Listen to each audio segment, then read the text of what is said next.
основа формирање на независен театар е условно некој сон кој што го имаме сите кога ќе се заинтересираме, ќе почнеме да го работиме ова што го работиме.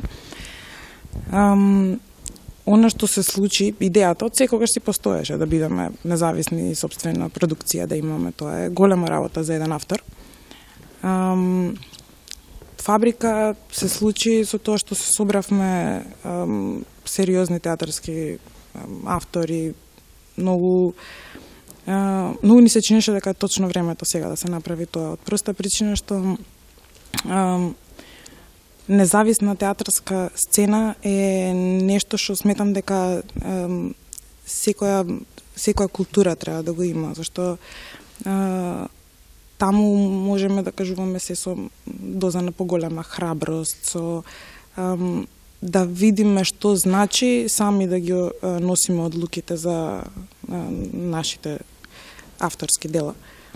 Во суштина се собравме луѓе кои што безкомпромисно прво си веруваме, а од друга страна па автори кои што сериозно вредат да се погледнат и да имаат условна сопствена моќ на одлучување во однос на продукцијата.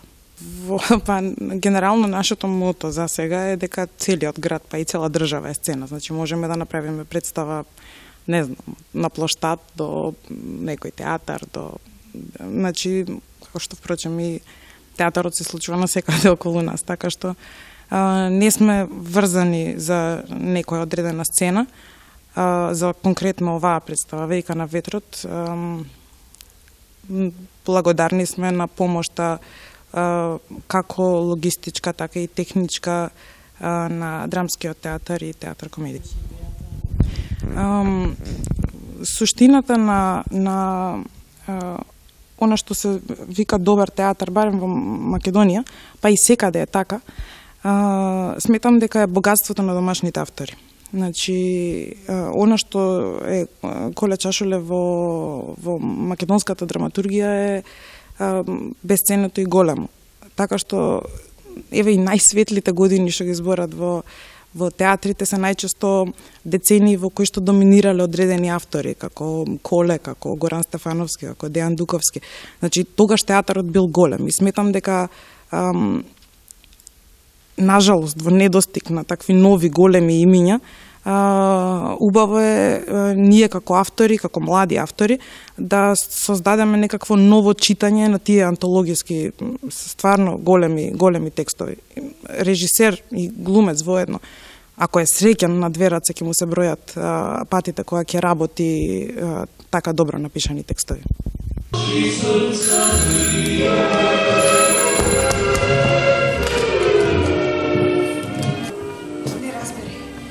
Ми забрани да зборувам со тебе.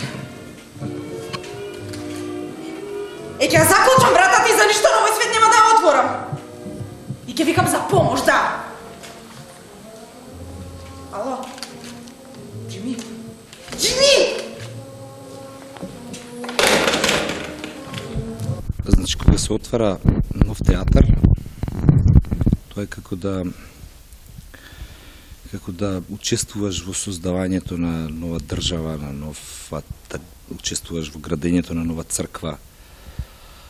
Баш заради тоа ми е екстремно задоволство да сум дел од екипа која што е полна со ентузијазам, која што е исклучително талентирана и која што се решила да направи таков храбар и значаен чекор да се отвори театар. Вејка на ветрот е првата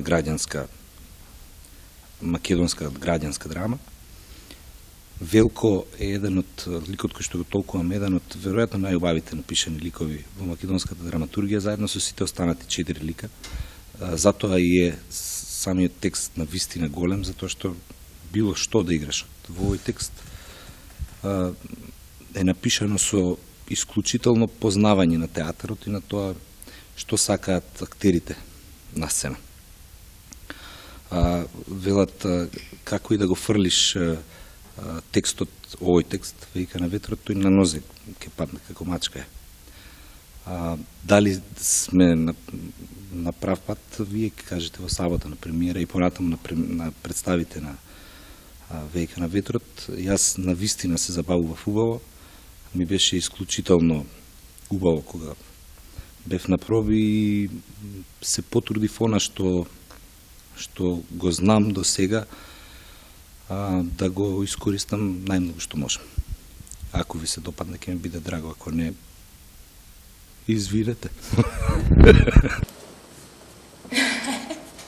Добро, господинот ми дава пари да ве следам и да му докладам за се што ќе ми се стори сомнително. И јас тоа го правам веќе цели 3 месеци.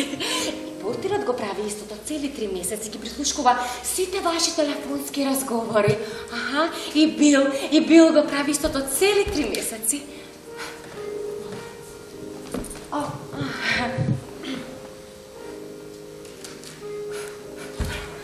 Мора да ми верувате, душа. Јас немам никаков... Ако не излезете веднашки, ја кренам со шалката и ќе го повикам на Верков напор! Велко? Вие мислите дека вашиот ценет сопруг ќе дојде овде и ќе смогне сили мене да ми сврли надвор? Не, господи, тоа никогаш нема да се случи. Мислам, проците ми вака што ви зборувам, ма тоа би значило за секогаш да се откаже од моите услуги. Моите услуги? Моите услуги.